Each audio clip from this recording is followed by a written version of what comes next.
Welcome to the CEO.com show. My name is Clint Betts. On today's episode, I talked to Bill Burns, the CEO of Zebra Technologies. We had a really interesting conversation. In particular, his thoughts on AI are worth honing in on this episode. How artificial intelligence is transforming his business, both internally and externally, customer-facing marketing, the way he's building products, the way he's thinking about building products in the future. I thought that part of the conversation was really interesting. He also talked a lot about the current macroeconomic environment and where things stand with us being in two wars, interest rates staying up, all of those types of things. I think the whole conversation was fantastic. Obviously, Bill is a very experienced leader. He's had over 30 years of experience, been a CEO of a number of companies, has an MBA from Temple University. I mean, this is somebody you want to listen to. So here you go. Here's my conversation with Bill Burns.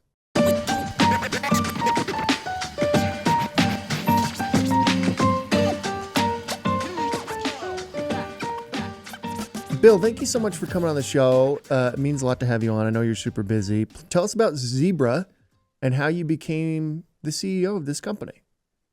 Yeah, thanks for having us, or myself. It's great to be here. Zebra empowers the on-demand economy. So think of the idea that consumers and businesses want everything in an expedited fashion these days as fast as they can get them. So they want goods manufactured and delivered to them at closer and closer to where they're located. And that, drives this idea of enterprise asset intelligence that Zebra delivers, which is really the idea that every asset and worker is visible, connected, and optimally utilized. And what that really means in a nutshell is that ultimately we have hardware, software, services, solutions that are seen in everyday life. So think of barcodes, readers at the front of checkout in a supermarket. Think of the devices used when a parcel is being delivered to your home, a mobile device, and they scan that package. Think of an RFID reader, an electronic tag on inventory that in a retail store that's then used during checkout to say you actually bought that individual item. Hospital wristbands. So think of wristbands at a hospital used to identify a patient or a label to identify a specimen. Most recently, we've entered some new areas around robotics, machine vision, and retail software, which we can talk more about. My experience, I've got about 30 years experience, more than 30 years experience in the telecommunications and technology industries. Joined Zebra 9 years ago now. Led the organization over the last year as CEO after joining them after they did a large acquisition. So Zebra was focused really on the specialty printing area of their business, and they acquired a enterprise business unit from Motorola, which took the company from about $1 billion to $3.5 billion. And I joined initially to lead the business units on the new acquisition. What do you think the growth in the future of the on-demand economy is? Because obviously it's grown exponentially over the past decade and beyond, and more than a decade. What is the future of it? I mean, I can't imagine it slowing down. Yeah, expectations haven't got any easier, right? I think that, everybody expects to have more and more visibility of goods and services that they've ordered or need or want delivered in a fashion where they get them faster. And if they're not going to get them faster, what's the visibility of when they're going to get them? So think of, goods, think of retail, apparel being at the point of being manufactured is tagged with electronic tag these days for specific specialty retailers. Then that electronic tag is used through the supply chain process all the way through a distribution center for individual retail stores, and then is used in the store to actually tell what items are actually in stock or what do they have in the back room or where do they have it in the stock. It's also used to pick orders in the store. And then it's actually that tag upon checkout says, okay, that blue blouse was actually sold through my point of checkout. So I know it was actually sold. It wasn't stolen or taken in some other way. So now if a customer returns it, I know it's actually been purchased. So all the way from manufacturer all the way through is a great example of the on-demand economy where there's more visibility through the entire supply chain using electronic RFID tagging. That's a demand that consumers or businesses have today to say, I want that visibility. So if I can't get it immediately, and that's how I expect it today, then I want to know when I am going to get it. And how could you track and trace through the entire supply chain to tell me when I'm really going to get it? What kind of experience at Zebra do you hope your customers have of you, the company, and the whole cycle of being a customer of yours? What type of experience are you trying to deliver? Yeah, I mean, we think of, one of our values is customer first, right? It's the idea that, focusing on the customer. And customers for Zebra is actually twofold, interesting enough. It's we sell about 80+% of what we, sell to our end customers, which is retail, transportation, logistics, manufacturing, healthcare, and government are our largest, customers, end customers. But we sell to about 80% of those to our channel partners. And many times it's two-tier distribution, meaning we sell to a distributor sells to a partner of Zebra's, and then ultimately they sell the end product on to our end customers. So we think of customers in many different ways, meaning the very end customer that actually ultimately drives demand for our products, our partners that put together solutions, software, hardware, multifaceted solutions for our customers as our partner community. We have about 10,000 of those around the world. And then our distributors, which stock our products to allow them to be able to be, easily distributed and give credit to our partners and others to be able to do, commercial business with the end customer. So we think of partners as, or customers as being all tiers of that. And ultimately, they've got to come first in everything we do. We talk internally about the idea that it truly takes a village. It takes everybody in the company to continue to focus on the customer to make that experience right, whether that's from first placing an order or a quotation early in the process, all the way through customer service at the end, if there's a problem with the product. So we think of it as, how do you always put the customer first? And for us, customer really means distributor, partner, and end customer. With so many different facets and areas of your business, how do you decide where to spend your time each day? Yeah, I think of, when I took over as CEO about a year plus ago, I kind of laid out three, critical objectives. First is what we just talked about, staying close to our customers and our partners, right? Making sure that ultimately, we're remaining focused on them. Second is how do we drive growth across the business, and what are the areas that are going to be most impactful across our business? And we, one of our values, we talk about an exercise about the blue chips, right? There's blue chips and white chips, and ultimately the blues are more valuable in the exercise. How do you focus on the areas that are most important to drive growth across the business? And third, and probably one of the most important of all of them, is really having a strong culture and having the right talent across the organization. So I think of, my priorities as really being customer and partner, focused. How do we drive growth across the business and focus on the areas that matter most? And ultimately, how do we have the best and brightest talent around the world, either attracting them or retaining them, and making sure we've got a great, strong culture across the world and across the globe that allows us to fulfill the first two? How do we fulfill our needs to our customers, and how do we drive growth? What does a typical day look like for you in particular? Like, do you have any habits, routines that you like to stick to in order to stay motivated, stay fresh, and, be able to solve these problems each day? Yeah, I would say that I wouldn't say habits as much as, I travel a lot, right? Ultimately. So you want to make sure you're organized, certainly to do that. But, my day consists of, working with our customers or partners, internal meetings, and others to making sure we're fulfilling, those needs of our customers. And then ultimately staying focused on our internal teams and continue to grow and grow those teams internally. So I would say more than anything else, remaining organized with how much travel I do around the world. And then ultimately, each day is filled with a calendar of items that, again, chasing the blue chips, as we talked about before. What are those most important things we have to go do? I think a lot of times we talk as CEOs about, hey, what are the things in our calendar that someone else can do? What is the time on our calendar that only we could do? And I think that's a good question to ask sometimes, to say, hey, can someone else handle this meeting? Should this be handed off to someone else in the leadership team that can go handle that? Do I really need to be involved ultimately? And I think you've got to be comfortable, the more senior you become in the organization, of becoming less involved, some of the things that ultimately don't take your involvement, and trust your leaders within the organization to empower them to make sure that the job gets done below you. What do you read?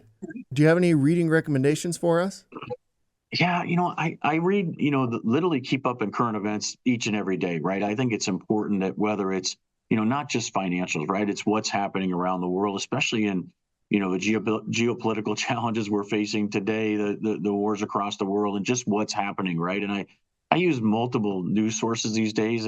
It's hard to read a news source these days that's not editorial versus news, but you pull out the nuggets associated with that. So every day I kind of look at what's happening across the world, and not just around financials or business, but really around, what's happening, across the globe.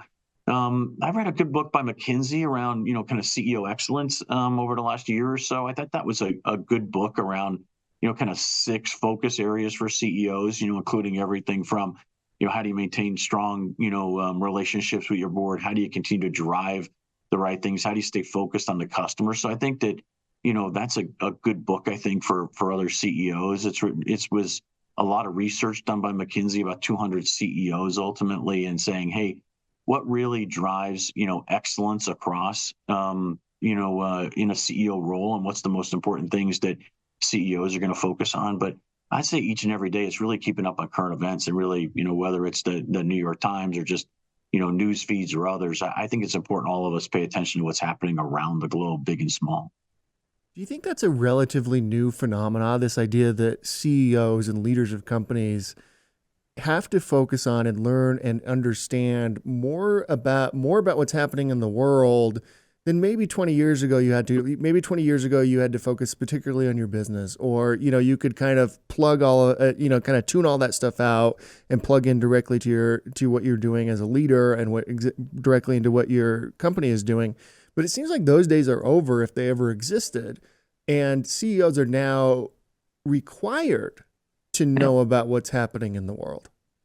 Yeah, I think that this is one of the things that the McKinsey book actually touches on, right? The role of CEO or a senior leader, quite honestly, in any organization. It's not only the CEO, right? It's there's more and more demands across the leadership roles within the largest companies around the world about what's happening outside the company. Whether that's social issues, whether that's inclusion and diversity, whether that's, geopolitical overall, or what's happening, the impacts of foreign trade and others on our businesses. So I think the demands are greater than ever. And I think that the consequences of not getting it right are also, much larger these days with social media, right? That a single comment can be taken the wrong way by any leader, right? Not just the CEO, and ultimately be amplified very, very quickly, across social media. So I think the demands are much broader, much wider than just running a business. And I think it was much different than that. And I don't know how many years ago you want to say that was, but ultimately, the demands have changed and are much more broad and widespread, in public actions for any leader in a large size business. Given how technical of a company Zebra is, I wonder how artificial intelligence is shaping your company, shaping your thinking, and how you're thinking about it as CEO of Zebra. Yeah, we think about it as, think of one of our largest divisions is a, rugged mobile devices with scan engines being used to, at this point of productivity. So think of a postal worker delivering a, parcel to your house. Think of e-commerce, delivery with transportation logistics. Think of the device in the hands of a retail associate inside any type of retailer around the world. Think of that same device being used in a warehouse environment when picking orders, for e-commerce, or inside a manufacturer or the production facility. Think of tablets in that same area with having a larger screen, but filling information into, say, a production line, somebody working on a production line these days. So the idea of having a mobile device in your hand, mobile device or a tablet, is the idea that gives you the opportunity to have some type of AI assistant. And that's how we see it, is that there's two demands for AI inside Zebra. One is internally, where how do you become more effective and more efficient in your business and everything we do across, marketing, across, code writing, all those things that people talk about, how generative AI can help make a business more effective and more efficient. The other areas we think about is that how do we leverage AI in generative AI? So traditional AI techniques we've used for many years inside our products. So robots use them to map areas, to be able to autonomous mobile robots to move around and not run into things. We use AI techniques to be able to learn on things like vision systems, to be able to see, is a label on straight during manufacturing? Is a bottle filled to the right level? Is the parts and the components in the right spot? So that's using vision systems in machine learning forms of artificial intelligence. Think of forecasting. So we impact forecasts inside retailers by taking past data, running them through an AI algorithm, and ultimately saying, how should I forecast? We use it in scheduling. So think of, I schedule you to work every Thursday, and every time I schedule on Thursday, you move it to Friday. Well, the algorithm learns, don't schedule you on Thursday anymore. That's all artificial, intelligence and learning, right? Machine learning. So we've used that for many years. I think what's new is this generative AI model and the idea that you can interact in a text or a voice way to get assistance without really knowing ultimately all the aspects of the question. So if you're the example I used to use, like to use, if you're a produce manager, it was brand new in a supermarket, and ultimately on a holiday weekend, you run out of strawberries, what do you do? So you basically, say to the device, hey, what do I do when I'm out of strawberries? And you get the guidance of either the operating principles of the supermarket, what to go do factually, reorder the strawberries, do those things, or you can get the coaching and guidance of the most experienced produce manager in the chain that ultimately says, okay, move the blueberries and raspberries closer together so it doesn't look like there's a gap. Move all the strawberries you do have from 3 different areas within produce to all one area so it doesn't look like you've only got a couple of units left. You put them all together in a specific area. Hey, put a rush order in. Don't just order one. Make a call to the produce manager back in your distribution center to get a rush order delivered, the next morning so you have them. So you can take your newest employee, in this case, a new produce manager inside a supermarket, and make them as good as your best employee, or at least have them a coach or an assistant or a co-pilot available to them by running a generative AI model on the actual mobile device itself, not necessarily having to go back to the cloud, but have it at their fingertips. So it could be the operating procedures, could be advice from other players or members on their team. How do I make the newest employee as good as my best employee? And by using it in plain text or plain language, because that's what generative AI gives us. In the past, we've had, traditional AI and vision systems and others that have machine learning. What generative AI gives us is simple text and simple language, and gives you the answer in simple text and language by learning and teaching it on specific data is really the key. And if our customers can go do that, this idea of co-pilot or assistance, we think plays into retail, plays into manufacturing. What happens when this production process goes out of alignment? What do I do? And that newest production line person watching that line, ultimately responsible for it, can have an assistant talking to them right at their fingertips. So I think that's really the key, as we see it from a customer offering perspective, is kind of next generation to what we can go do them compared to what we're doing today. Where has it been most useful so far internally, particularly around where have you found it to really, really help with efficiency? Yeah, our marketing teams today, it's around marketing campaigns, and others have used, generative AI. We've used it internally around being able to, our customer support teams and others have been able to gather information and use the large language models ultimately on answering questions for our customers, those kind of things. We're seeing that code writing, there's clear benefits to, faster code writing. So a lot of what we do about, large portion of our engineers are software engineers versus hardware, and they're seeing benefits, early trials, within the company as well. So I think we're going to see efficiencies. I think ultimately what it creates, though, is, it makes employees more efficient, doesn't necessarily take their job away, because somebody still needs to guide the AI model. Someone still needs to say, I want that ad campaign across, Japan, China, and Australia, come up with images for me. So it makes their job more efficient as opposed to just searching images. But they ultimately have to make the decision of what image to make. The coder still needs to check the code. They can't just trust that, hey, I just used an AI model to basically write code for me, and it's all good, and I'm going to go submit it. Somebody needs to check that code.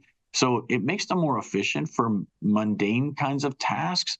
and then ultimately allows them to spend their time on things that add the most value.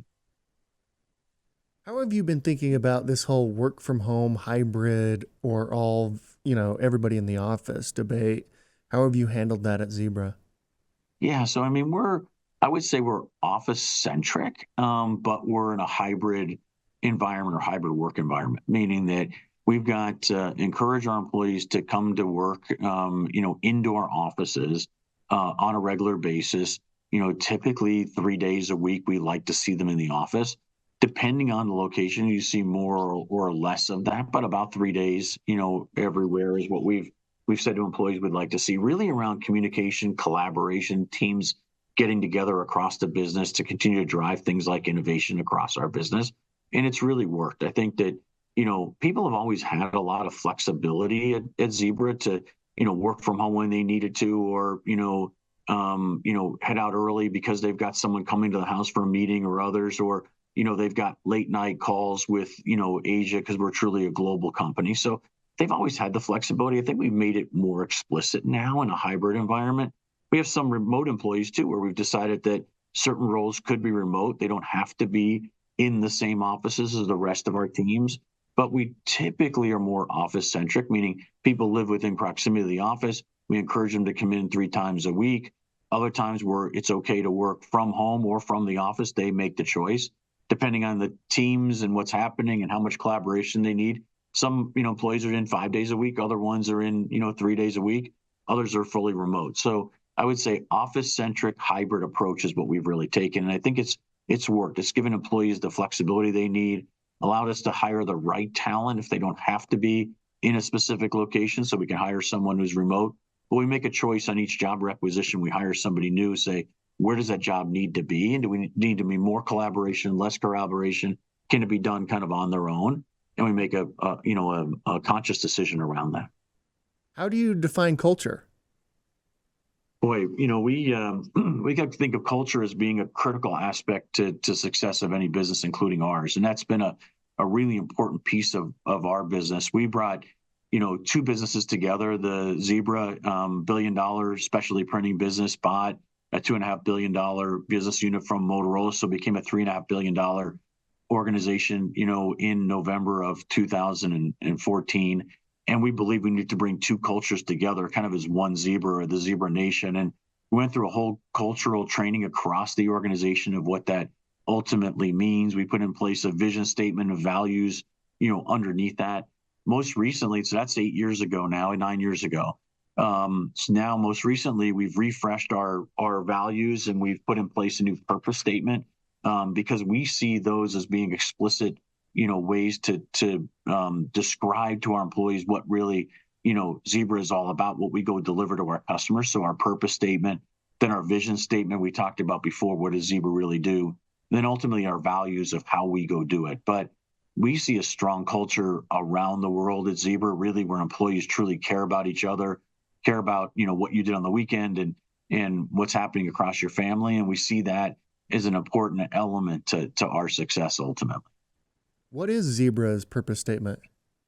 Yeah, our purpose statement is that it's brand new. We create new ways of working that make everyday life better for organizations, their employees, and those they serve. So think of it as being, we create new ways of working by automating processes, by giving visibility, by digitizing and automating environments.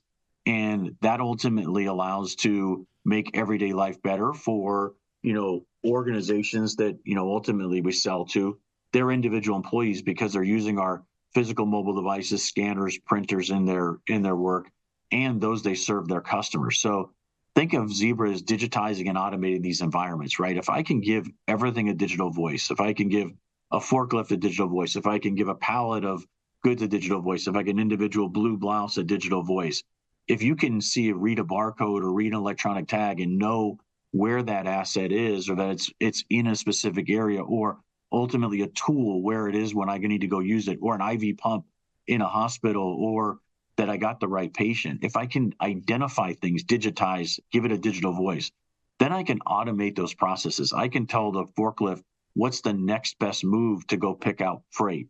I can tell a worker where the tool is to go get it, or where the IV pump is in a hospital. I can ensure that the right patient gets the right medicine within the hospital. So we think of impacting everyday lives by digitizing and automating, customers' environments, which creates new ways of working, this automation that allows everyday life to get better for ultimately organizations that we serve, their employees, because their job becomes more effective, more efficient, and more secure in the case of protecting things like patients. And the ultimate patient has a better outcome. The shopper has a better outcome. The freight's delivered on time. The manufacturer gets the goods to the right person at the right time. All those things allow them to serve their end customers in a better way. What does being a leader mean to you? I imagine like as I hear you as you talk, and like, man, it's probably incredible to work for you. I wonder, like, and obviously, part of a leader's job is to produce outcomes, like you just said, and produce really great outcomes for your customers and employees and all of that. But what does it mean to you?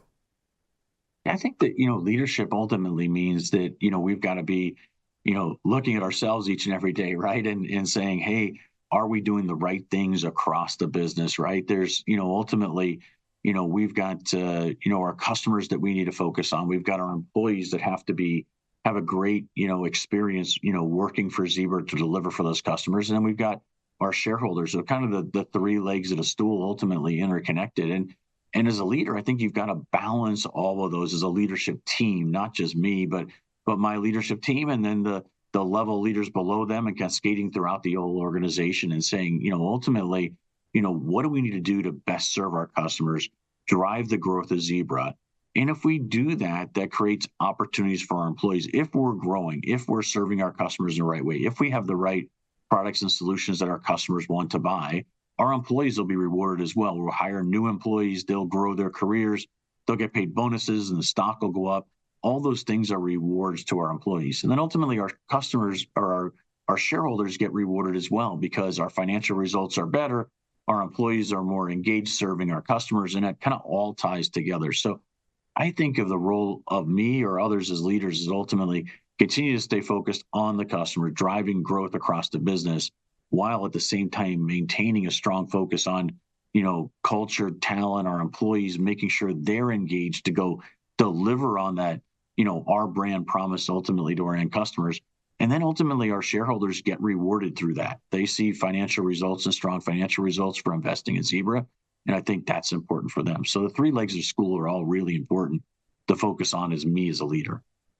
Who's a leader or an example of a leader that you admire?